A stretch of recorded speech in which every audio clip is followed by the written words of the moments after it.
Hi everyone. So today I thought I would walk around the garden and share with you what the space looks like the day before fall. And you'll see what's still looking good, what's about to go to sleep, and all that good stuff.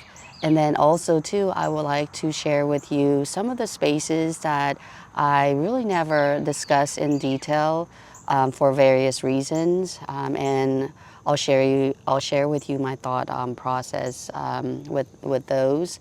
And yeah, just kind of going around and just seeing everything. So I hope you will enjoy it. So with that, let's go ahead and get started. All right, why don't we start over here? I think the last time I did a full garden tour of this space was back in 2020. So that was really interesting. Looking back, it was pretty bare at that time. So the plants here have grown quite a bit, but still you can see it's still pretty bare. It's hard to plant anything around the center right there because the Japanese maple has very fibrous root system. So you can see the plants are still pretty small because of that. This area is still developing. So for the most part, I like it. And sometimes I like to have some negative spaces and not just plants on top of one another. To me, it looks very peaceful, zen-like, or whatever you want to say it. So to me, I don't mind it at all that it's bare, whether or not you could plant something around there. I do have some sedum right there, but you can see it's still struggling, and there's moss growing around the trunk area as well. It gets more prolific in the winter, so you can see there's moss growing around there. So mostly evergreen here, but I do have the hostas over here. This area gets full sun for the most part if it weren't for this Japanese maple. All right, just panning and let you see what's going on. Lemongrass, the foliage will turn that color in the fall. It's going to be beautiful when all the lemon grasses change color. So just an overview of what this space looks like.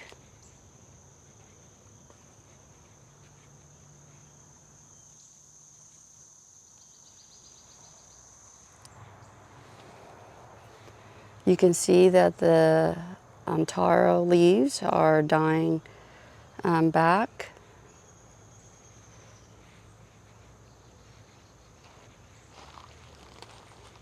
Hydrangea is very floppy, but still producing flowers.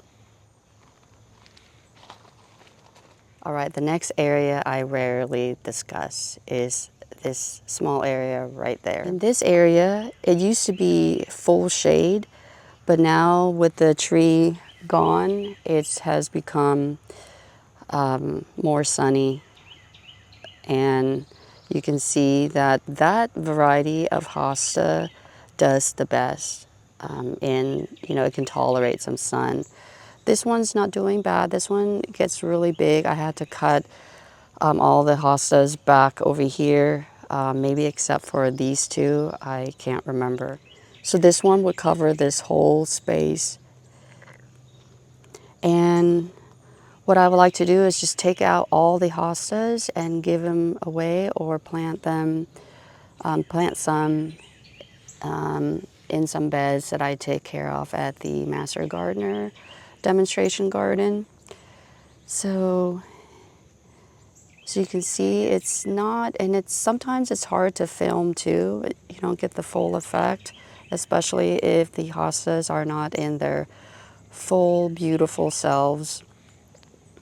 And this area is a work in progress as well. Yeah, so just kind of hard to film sometimes, and then I get distracted with this side of the garden, which is, more developed. This is some kind of ground cover, which I do not know the name to. It was a while back, but it's grown beautifully, and I placed them this way because I want them to touch eventually and cover up this space. All right, here's another area that I rarely discuss. It's just a small, narrow bed. And it's kind of hard to film too and make everything look nice because I have like a garden hose right there, and I have wheelbarrows down there. So this area is still developing. This year I planted some Thai basils right here, more as an ornamental, purple basil, and there's another purple basil there that snapped off due to the rain and wind. I would like to develop this area as well, and I'm thinking I might plant the autumn joy sedum over here. So that'll look, I think it'll look pretty.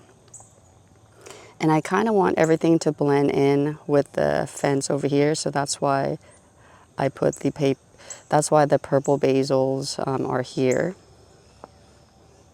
And do you see that? I see a weed, so let me pull it out. Here it is from this angle. Right here's another area that you probably have seen many times, but I just haven't really discussed it. So it's just a hodgepodge of things right now. So it's one of the areas that I would like to work on and make it look more nicer design-wise. So our tree used to be there, and you can see that we got just roots running around, and also we have those small sprouts coming from the tree. So it's not dead. We would have to grind it. Otherwise, you will continue to see those come up, plants coming out. Anyway, so I would like to put another small tree over here, but because of the vast tree roots, it's really hard to dig. And you know, I would like to put one like in the center around the same area as well, but it's hard to dig. Maybe if I can get like a small plant, like a small tree, like a very small one to plant to start off with, that would be good. I ended up planting the Chinese snowball viburnum over here. I don't know if I want to move it later. I'm not sure if that's the right spot, but my thinking is this. My thinking is that Chinese snowball, it's in the center of these two fencing thing right here. Having that Chinese snowball will be perfect. The tree used to be there, so it's kind of off center a little bit, so that's why I decided to put the Chinese snowball viburnum right there as a focal point. I might want to put maybe a small tree right there if we decide to keep the stump. So it's just something that is still a work in progress. Okay, let's pan so you can see what this area looks like.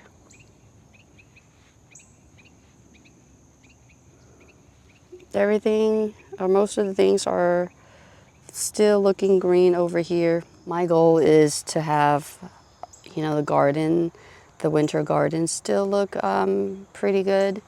So you can see that these will be winter interest plants going into winter. When the lemongrass die back, when that dies back, also the sugar tip, the Rose of Sharon, and then of course most of these guys will say goodbye for the winter. Look how big these are. And then looking forward to pruning this up so it'll look more like a tree. Beautiful autumn joy sedums. So this area, I would like it to, even though most of the plants will die back, I would like it to still have good bone with the yucca and that viburnum, and then the circle pathway right there, and then this pathway going up. And for the most part, the lamb's ears will still look good in the winter. And of course, the rosemaries. And I need to prune those back.